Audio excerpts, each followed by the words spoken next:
All right, Alexander, let's talk about what is going on with the U.S. and Iran, what is going on with the U.S. and Yemen and the Houthis. It looks like Waltz, if you go off of the reports from the Washington Post and the New York Times and various other outlets in the U.S. mainstream media outlets, it looks like Waltz was exiled. I like to say exiled to the UN because the UN is not very important for Trump. It's an important position, the ambassador to the UN, but for Trump, he's not so hot on the UN. But Waltz has been moved to the UN, and it looks like the reason is because he was working, consulting, conspiring with Netanyahu when it comes to Yemen and the Houthis. And the entire conflict that the U.S. has with the Houthis, I've been saying it for a while. I don't understand what it's about, and Trump has never clarified what the objectives of this are really about. They say it's about opening up the shipping lanes, but these are shipping lanes that the Europeans depend on. We've gotten all kinds of mixed messages about what's happening with Yemen and the fact that the U.S. is bombing Yemen and they're striking at Yemen. And we have the NBC interview with Trump where he talks about Iran as well. So maybe we could touch on that also, because Trump is saying that he wants complete disarmament, no nuclear weapons, not even for energy reasons in Iran, which I think is a big ask. Anyway, let's start. Where do you want to start, with Iran, or do you want to start with Yemen? I think you're absolutely correct to say that these two events are connected deeply with each other. Now, the military attacks on Yemen, on the Houthis in Yemen, were actually initiated, as we all know, by Biden, well, not by Biden, but by the Biden administration. And the idea was that you'd attack the Houthis and you'd open the Red Sea to commercial shipping, because commercial shipping had been effectively blocked by the Houthis, who've also been launching missiles against Israel, and the Houthis say that they're doing all of that in order to support Operation Hamas. Aspida. I remember it. Absolutely. Operation Aspida is what they called it. Yeah. Because of the Greek. Go on. Yeah, absolutely. That's what Biden called it. Absolutely. And everybody knows that in some form, or rather the Houthis are allied to Iran. And some say, go much further than that, and say that they're actually proxies of Iran. The Houthis are also known to be in a particularly tough and well-organized military group. They have a lot of support within Yemen, apparently. Well, I mean, unquestionably, Yemen is a very, very difficult country to occupy and capture because it's very, very rugged, very, very mountainous. Its people are very tenacious. They have a long history, a long martial history going all the way back to the time of the Arab conquests of the 7th century, just to say. So, it seems very strange that the United States under Trump should drift back into continuing a war which Biden started, and which wasn't succeeding, because all those attacks by Biden's people, the airstrikes on the Houthis, were not actually achieving what they were supposed to achieve. Anyway, out of the blue, along comes Trump. He says that we're going to finally deal with the problem of the Houthis. A huge amount of US naval and air power is deployed against the Houthis. There's all kinds of attacks on the Houthis, and the result is exactly the same. The Houthis are still there.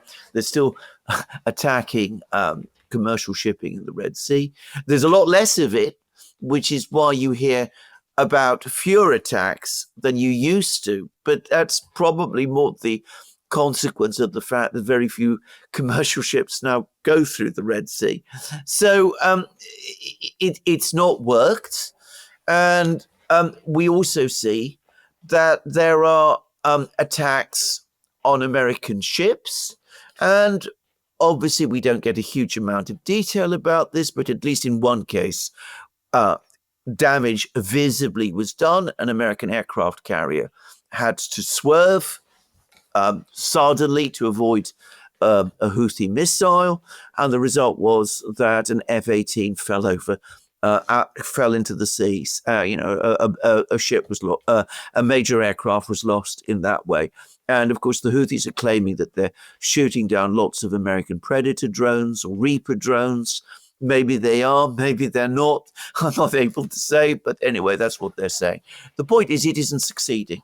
And all of this, along with a major drumbeat of threats now against Iran, with which the United States was supposed to be negotiating to try to find some kind of way to avoid a conflict and at the same time to bring Iran's nuclear enrichment program under control, with fears that unless that happens, Iran will at some point develop a nuclear bomb. So it seems to me, briefly, that what happened is, again, we had a tussle within the administration, the Trump administration. We had one perspective, which is the one that Trump seemed to be going with when he was inaugurated, and for about a week after, tried to negotiate a deal with the Iranians, try to secure a ceasefire in Gaza, talk about the fact that if the United States can be sure that Iran won't be able to produce nuclear weapons, that, safeguards are created to achieve that, that the United States would be prepared to de-escalate with Iran and reduce tensions,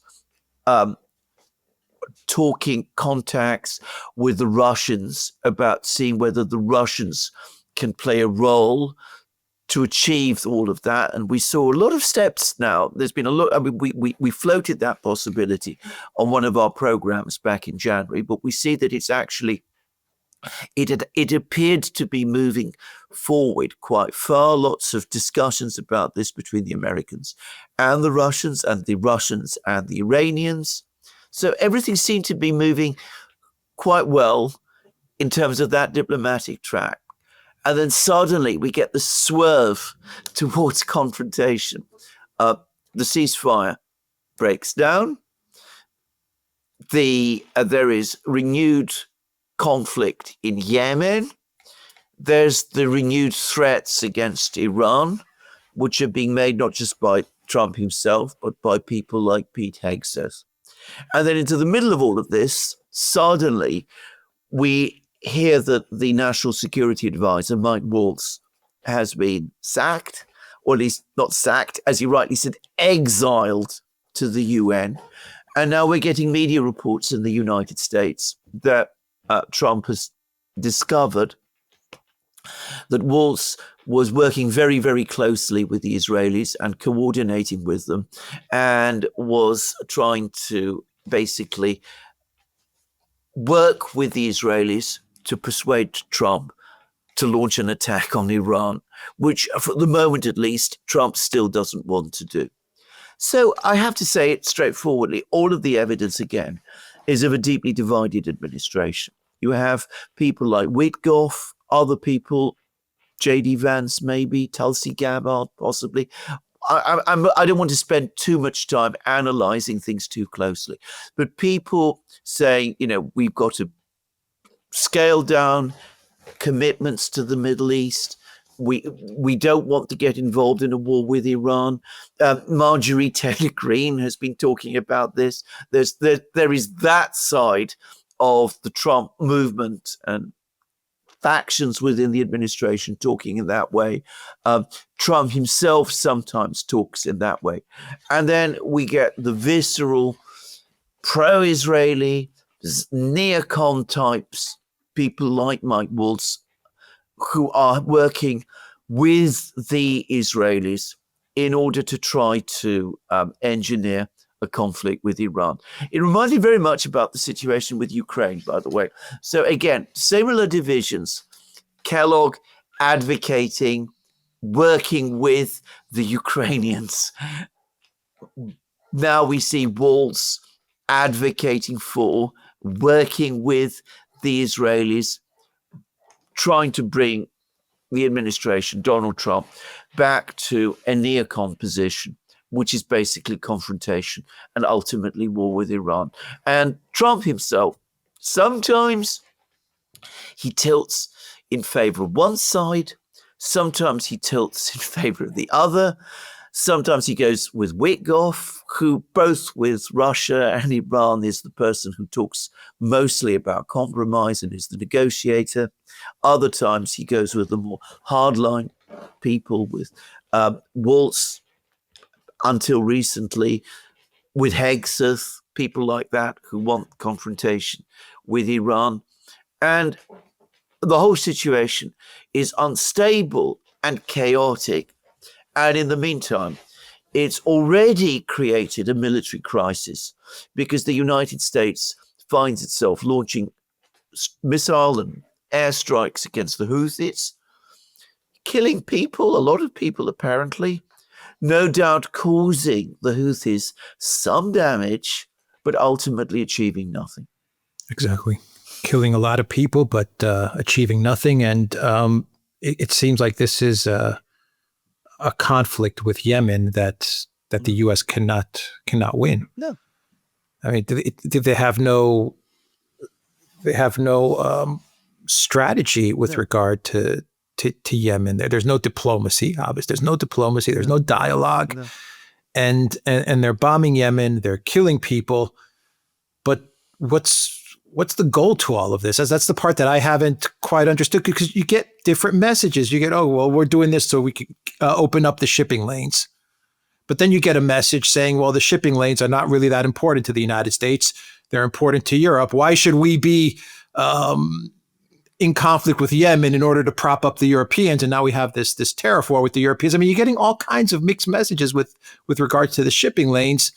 The Houthis, their message is very straightforward and very to the point as to why they're doing what they're doing. And it's connected to Gaza. It's connected to the recent strikes from the Houthis are connected to the announcements from Israel that they're going to broaden the operations in Gaza. They're going to expand the operations in Gaza. So now the Houthis are saying we're going to implement an air blockade. So, I mean, you know, on the one hand, you have the Trump administration, which is divided, which is chaotic. It's trying to deal with Ukraine, not successful. It's trying to deal with Iran, on again, off again. I mean, you know, there's no direction, and now it's opening up another front with Yemen. It hasn't solved the most important issue, which is Gaza. Hasn't solved it, and it seems like they're not even talking about it anymore. No. It's just kind of disappeared. Witkoff was negotiating, and then the negotiations broke down. Now we have this blockade on Gaza. The hostage situation has not been resolved, and now we have Yemen all of a sudden, just all of us coming up, and you have Waltz in all of this, exchanging messages with the Israelis, with Netanyahu. Who knows? Yeah. I mean, the Trump administration is not solving any problems. They're creating more, it seems. And I haven't even talked about China. No, I know. No, you're absolutely correct. Now, to understand neocon thinking, I mean, one can what they're trying to do with the attacks on the Houthis for the neocons, including Mike Waltz, I suspect, definitely for some people in Israel, the people who are in the driving seat, Prime Minister Netanyahu and his top officials, the attacks on the Houthis are a step towards the larger objective, which is a war against Iran. It always has been. So by getting Trump to authorize attacks on the Houthis, they are bringing Trump closer to the point of launching attacks on Iran itself. Now, one can see how it was done. The Israelis would say, we were incredibly successful against Hezbollah. We decapitated their leadership. We inflicted massive blows upon them. You should follow our copybook. You should do with the Houthis what we did to Hezbollah. Decapitate their leaders, launch these precision strikes against them, infiltrate their organization. And of course, that's what the United States has done. And of course, we're seeing that it isn't working. So one can understand how Trump and his people might have been lured onto this course. But the objective is, as I said, ultimately to get the United States tangled with Iran. So you then come back, because this is again how the neocons work. They always, when one escalation fails, remember what we always say, they have no reverse gear. They demand a further escalation. They say the reason you are not succeeding with the Houthis is because the Iranians are backing them. So in order to defeat the Houthis and to achieve victory and to open the Red Sea, you need to break Iran. And we have Hexeth coming out and saying this. Basically, we know, extraordinary post that he published warning the Iran, we know what you're doing. We can see exactly what you're up to. We're coming after you if, you continue on this way, again with the Houthis. And we have this very angry comment on Truth Social by Trump himself that he's going to impose secondary sanctions on anybody who buys Iranian oil, and that anybody who dares to buy Iranian oil can do no business with the United States. So you can see how this is being worked, that it's Iran that is the ultimate problem, that the only way we can resolve this is by going after Iran itself, finishing off Iran, and then all of the problems in the Middle East will be sorted. And forget about diplomacy. Diplomacy isn't going to deliver anything. We must go after the head of the snake. Iran is vulnerable, is lost in Syria. Its air defense system is being destroyed by the Israeli airstrikes of October. So this is an open target, and we should go and we can win. And we can see how the maneuvering is going on. There's pushback, as I said. Vance, I'm guessing Gabbard, Marjorie Taylor Greene, and people like that, they are strongly opposed to this approach. But there's divisions within the administration, and the president himself can't make up his mind. Sometimes he tilts to the one side, sometimes he tilts towards the other. He's just got rid of Waltz because he's discovered the extent to which Waltz was actually working for the Israelis rather than for him. At least that's what the American media is now telling us. But he still seems to be hardening his stance against Iran. Yeah. Even with Waltz, he couldn't quite bring himself to dismiss Waltz entirely. No. He had to move him to the UN. Yeah. And Waltz is going to do damage at the UN. Absolutely. He's going to do a lot of damage. Absolutely. Nikki Haley did a lot of damage in the UN. Waltz is going to do a lot of damage there as well. But I think that shows you the power of the neocons. Yes. And the hold that they have on Trump. Yes. He was not able to completely remove Waltz. No. And he still with regards to Ukraine, he still has Kellogg there. So what does Trump need to do? Well, he needs to do exactly what you said. He needs to sack the neocons, confront people like Lindsey Graham, who I suspect is playing a significant role behind the scenes, and say, look, this is my administration. I run it the way I want it to. War with Iran would be a disastrous idea, and we've got the makings of a deal there, which exists, by the way. Witkoff is absolutely right about this. We got the makings of a deal, and we should do that deal. And, Netanyahu won't like it. Some people, the neocons in the US, won't like it. The MAGA base will. And, we can then start to work towards some kind of stabilization in the Middle East. Unfortunately, I don't think that's what's going to happen, because I think that, firstly, Trump is afraid to break with people like Lindsey Graham and the other neocons and that whole group of people. But I think on this issue, on this specific issue, he also has his own visceral feelings, which, as I said, complicate things, which is like lots of Americans. He doesn't like Iran, or at least he doesn't like the regime there. He wants to see the regime overthrown. He probably dislikes Iran every bit as much as some people in Israel do. His heart, if you like, is in conflict with his head. So he finds it even more difficult to make a decision on this than he does with, say, Ukraine.